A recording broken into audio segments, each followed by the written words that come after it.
வணக்கம் நண்பர்களே. Yamaha பார்த்தீங்க அப்படின்னா FZ பைக்கில் வந்து ஒரு புது டெக்னாலஜி வந்து கொண்டு வந்திருக்காங்க. நியூ FZயை இந்த வருஷம் வந்து விற்பனைக்கு வந்து கொண்டு வர போகிறாங்க. என்ன விஷயம் வந்து மாற்றிருக்காங்க அப்படிங்கிறத பற்றியும், அதே மாதிரி ராயல் என்ஃபீல்ட் பார்த்தீங்க அப்படின்னா ஸ்க்ராமில் இப்போ வந்து இன்ஜினை வந்து அப்கிரேட் வந்து பண்ணியிருக்காங்க. நியூ ஸ்க்ராம் வந்து இந்தியாவில் வந்து லான்ச் ஆயிருக்கு.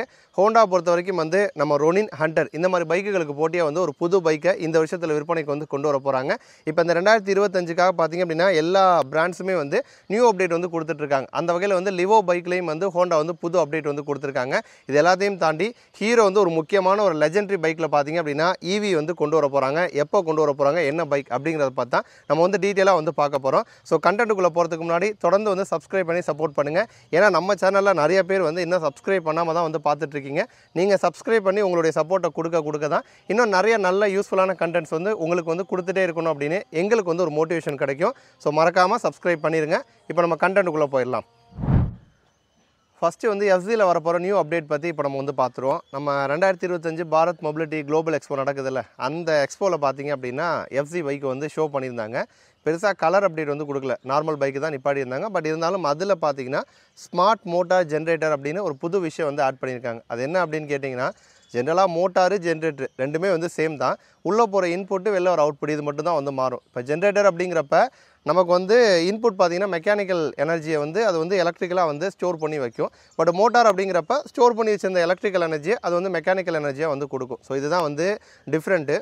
இப்போ அவங்க கொடுத்துருக்க ஸ்மார்ட் மோட்டார் ஜென்ரேட்டர் அப்படிங்கிறது மோட்டாராகவும் வேலை பார்க்கும், ஜென்ரேட்டராகவும் வேலை பார்க்கும். எப்படி அப்படின்னா, இப்போ வந்து வெஹிக்கிள் வந்து ரன் ஆகிட்டு இருக்கு அப்படின்னா அந்த ரன் ஆகிறப்ப அது வந்து ஜென்ரேட்டர் ஆக்ட் ஆகும். அப்போ வந்து என்ன பண்ணணும்னா பேட்டரியில் வந்து கரண்ட்டை வந்து நமக்கு வந்து ஸ்டோர் பண்ணி வைக்கும். இப்போ வண்டி வந்து ஒரு ரெஸ்ட்டில் இருக்குல்ல, இப்போ நம்ம வண்டியை வந்து ஸ்டாப் பண்ணி வச்சுருக்கோம். நம்ம வந்து வண்டியை ஸ்டார்ட் பண்ணும்போது என்ன ஆகும் அப்படின்னா ஒரு அடிஷ்னலாக இன்னும் கொஞ்சம் நமக்கு வந்து பவர் சப்ளை வந்து கிடைக்கும். அப்போ வந்து அந்த இனிஷியலாக வந்து டார்க் வந்து அதிகமாக இருக்கும், அந்த இனிஷியல் பிக்கப் வந்து கொஞ்சம் நல்லாயிருக்கும் அப்படிங்கிற மாதிரி வந்து Yamaha வந்து சொல்கிறாங்க. அதாவது வண்டியை வந்து ஐடியில் வச்சுருக்கோம், ஒரு டிராஃபிக்லேயே நிப்பாட்டி வச்சிருக்கோம், இல்லை இப்போ தான் வண்டியை வந்து காலையில் ஸ்டார்ட் பண்ணி எடுக்க போகிறோம் அப்படின்னா இனிஷியலாக பார்த்திங்க அப்படின்னா அந்த அந்த லோ ரேஞ்சில் வந்து டார்க் வந்து நமக்கு அதிகமாக கிடைக்கும் அப்படின்னு வந்து சொல்கிறாங்க. பட் இது வந்து ஒரு நல்ல ஸ்பீடில் போயிட்டு இருக்கிறப்ப மிட் ரேஞ்சில் ஹையர் ரேஞ்சிலலாம் பெருசாக நமக்கு வந்து யூஸ்ஃபுல்லாக இருக்காது. அந்த இனிஷியலில் மட்டும் நமக்கு கொஞ்சம் அதிகமாக டார்க் கிடைக்கும் அப்படிங்கிற மாதிரி வந்து சொல்கிறாங்க. ஸோ இந்த ஒரு அப்டேட்டை, இந்த ஒரு டெக்னாலஜியை பார்த்தீங்கன்னா FZயில் வந்து கொண்டு வராங்க. Yamahaவுடைய அவங்களுடைய ஸ்ட்ராட்டஜி அப்படிங்கிறதே வேறு மாதிரி இருக்கும். ஏன்னா அவங்களுடைய என்ட்ரி லெவலே வந்து 125cc போயிட்டாங்க. இப்போ 150ல் தான் அவங்க வந்து மெயினாக கான்சன்ட்ரேட் பண்ணுறாங்க. அப்போ 150cc எடுத்துக்கிட்டோன்னா நமக்கு FZ இருக்குது, R15 இருக்குது, MT வந்து இருக்குது. அதில் அவங்களுக்கு வந்து FZ வந்து நல்லா மூவ் ஆகிட்டு இருக்க ஒரு மாடல். அதனால் FZயில் இந்த ஒரு அப்டேட் பார்த்தீங்கன்னா கொடுக்க போகிறாங்க. கூடவே நமக்கு வந்து TFT கன்சோலும் வந்து கொடுக்க போகிறாங்க. அதில் வந்து ப்ளூடூத் கனெக்டிவிட்டி வந்துடும், நேவிகேஷன் ஃபீச்சரும் நமக்கு வந்து வரும் அப்படிங்கிற மாதிரி சொல்லியிருக்காங்க. லான்ச் ஆகிற டைமில் இந்த 2025 மிட்டில் வந்து விற்பனை கொண்டு வரதா இருக்காங்க. அந்த டைமில் வேணால் நமக்கு வந்து நியூ கலர் கிராஃபிக்ஸ் இதெல்லாம் வந்து நம்ம வந்து எக்ஸ்பெக்ட் வந்து பண்ணலாம்.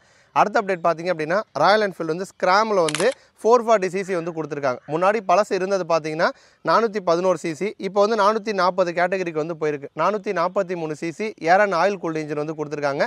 பெரிய டிஃப்ரெண்ட் இல்லைங்க, பவர் டார்க்கில் வந்து லைட்டாக வந்து நமக்கு வந்து டிஃப்ரெண்ட் வந்து வரும். 24.5 பிரேக்காஸ் பவரையும் 34 Nm டார்க் வந்து ப்ரொடியூஸ் பண்ணும். பவர் பெருசாக அந்தளவுக்கு வந்து ஏறலை, பட் டார்க் வந்து ஒரு 2 Nm பார்த்தீங்கன்னா டார்க் வந்து நமக்கு வந்து இன்க்ரீஸ் ஆயிருக்கு. டிசைன் வைஸ் வந்து ஏதாச்சும் சேஞ்சஸ் கொடுத்துருக்காங்களா அப்படின்னா சேம் டிசைன் தான். நமக்கு வந்து ரவுண்டு ஹெட்லாம்ப்பு வித் மவுண்டோட வரும். ஸ்க்ராமை பொறுத்த வரைக்கும் ஃபியூவல் டேங்க் நல்லா பல்கியாக வந்து வரும். ரியர் போர்ஷன் பார்த்தீங்கன்னா நமக்கு வந்து ரொம்ப ஒரு ஸ்லிம்மாக வர மாதிரி தான் வந்து கொடுத்துருப்பாங்க. டிசைன் வைஸ் வந்து பெருசாக அவங்க வந்து மாற்றலை. இந்த இன்ஜின் ஆப்ஷன் மட்டும் நமக்கு வந்து மாற்றிருக்காங்க.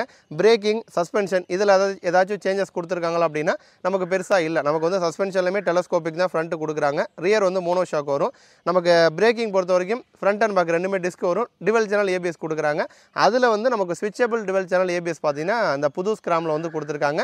ஃப்ரண்ட்டில் மட்டும் வந்து பிரேக்கிங் வந்து இன்னும் கொஞ்சம் எஃபெக்டிவாக மாற்றிருக்கதா சொல்கிறாங்க. அதாவது நம்ம பிரேக் அப்ளை பண்ணோன்னா அந்த ஸ்டாப்பிங் டிஸ்டன்ஸ் வந்து இன்னும் கொஞ்சம் எஃபெக்டிவாக இருக்கிற மாதிரி, அடித்தோன்னா நமக்கு வந்து நிற்கிற மாதிரி, அதை மட்டும் நாங்கள் வந்து சேஞ்ச் பண்ணியிருக்கோம் அப்படிங்கிற மாதிரி ராயல் என்ஃபீல்டு வந்து சொல்கிறாங்க. மற்றபடி ஓவராலாக நமக்கு வந்து எல்லாமே வந்து சேம் தான், மேஜராக எதுவும் வந்து மாற்றலை. ப்ரைஸும் வந்து ரொம்ப உயர்த்தலை, 1300 மட்டும் வந்து இன்க்ரீஸ் பண்ணியிருக்காங்க. இதில் 2 வேரியண்ட்டாக வந்து அவங்க வந்து லான்ச் பண்ணியிருக்காங்க. பேஸ் மாடல் பார்த்தீங்கன்னா 2,80,000 இந்த ப்ரைஸில் வந்து லான்ச் ஆயிருக்கு. பட் பேஸ் மாடல் நம்ம எடுத்தோம் அப்படின்னா நமக்கு டியூப் டயர் தான் வரும், ஸ்போக் வீல் தான் வந்து கொடுக்குறாங்க, அலாய் வீல் வந்து கட் பண்ணுறாங்க.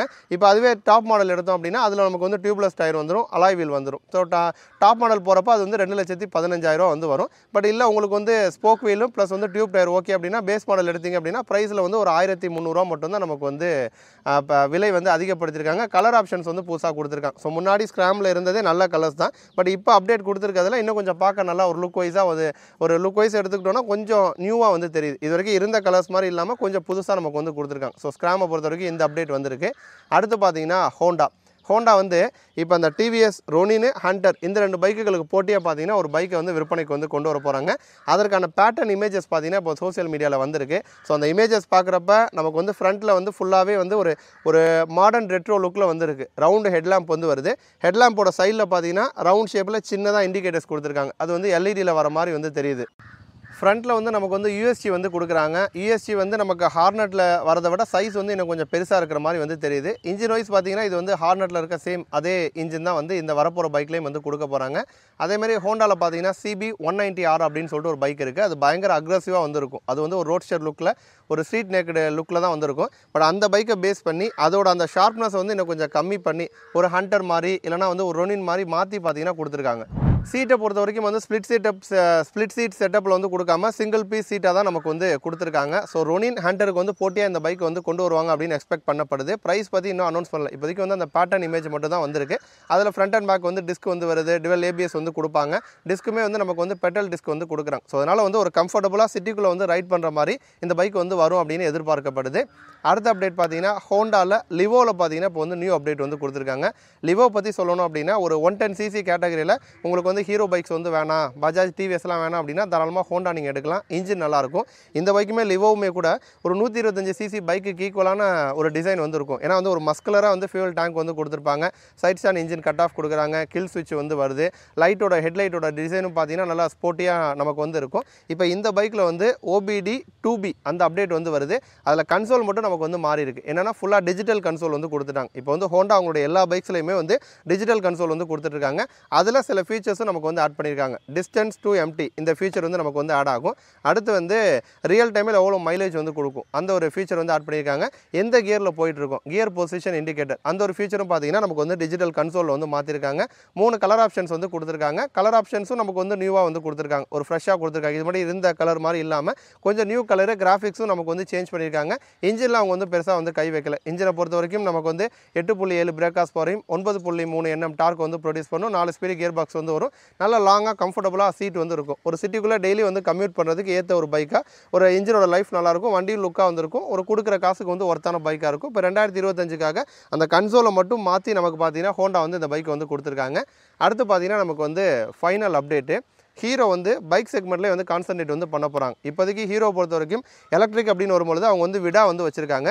பட் விடா அந்தளவுக்கு வந்து சக்ஸஸாக அப்படின்னு கேட்டிங்கன்னா இன்னும் பெருசாக ஹிட் ஆகலன்னு தான் சொல்லணும். இப்போதைக்கு வந்து எலக்ட்ரிக் அப்படின்னு நம்ம வந்து போகிறோம் அப்படின்னா அந்த டாப் 3 அப்படிங்கிறப்ப டிசம்பர் மாதம் அது வந்து கொஞ்சம் மாறி இருக்குது. ஏன்னா டிசம்பரில் வந்து பஜாஜ் வந்து டாப்புக்கு வந்திருக்காங்க. நான் அதிகமான எலக்ட்ரிக் ஸ்கூட்டர்ஸை வந்து சேல் பண்ணதில் பஜாஜ் ஃபஸ்ட் பிளேஸும், செகண்டில் டிவிஎஸ் இருக்காங்க. ஓலா வந்து கொஞ்சம் பின்தங்கி இருக்காங்க. தொடர்ந்து அவங்க தான் டாப்பில் இருந்தாங்க.